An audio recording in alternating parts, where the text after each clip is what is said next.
For those of you that have been around this summer, you know that we have been spending weeks and weeks with images that are not very low carb. We've been having a lot of readings that talk about Jesus as the bread of life and that his blood being the wine of the Spirit.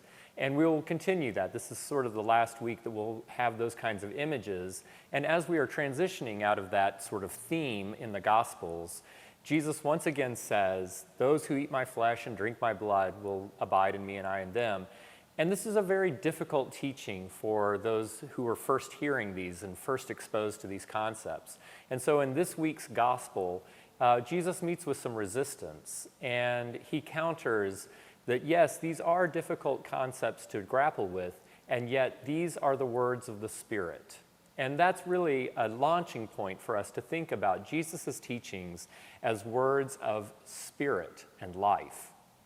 So we'll start off this Sunday with an opening hymn that's very familiar. "Lift up your heads, ye mighty gates. Behold, the King of glory waits." And it really speaks to that hope and expectation, those words of the Spirit and life that we receive from Jesus. In our hymnal, as with most hymnals, this text is paired with a tune called True Row.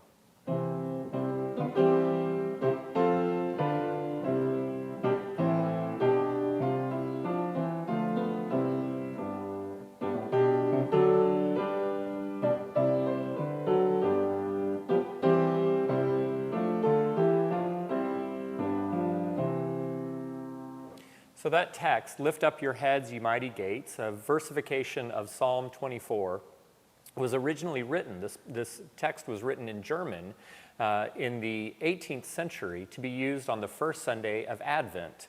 Again, a time of thinking about lift up your heads, open the gates, the King is coming. In other hymnals following that, it sort of became associated with the Ascension, where we think of Jesus rising up to heaven, and that psalm being very connected with that feast day as well. It entered the American Episcopal Church hymnal in 1892, and it's been really a favorite in all denominations for well over 100 years. And in our hymnal, it's a general hymn, so it's for use in Advent or at Ascensiontide or even here in the middle of the summer. We are going to be thinking about the Eucharist, though, and Jesus' words about being the bread of life. And at the communion, the choir will be singing a really beautiful setting, an unusual setting of a very ancient communion text, O Sacrum Convivium, O Sacred Feast. And really this meditation on what happens, as Rite One language refers to it, the holy mysteries that we experience in the communion. This setting of these very ancient words is by the 20th century French composer Olivier Messiaen.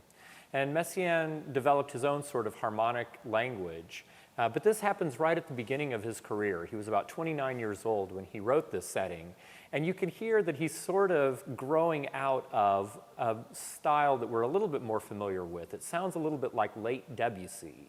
So if you can think of going to the Knoxville Symphony Orchestra and hearing La Mer, or if you took piano as a high schooler and played some of the preludes, you can hear a little bit of that impressionistic quality to the chords that Messiaen uses to set O Sacred Feast.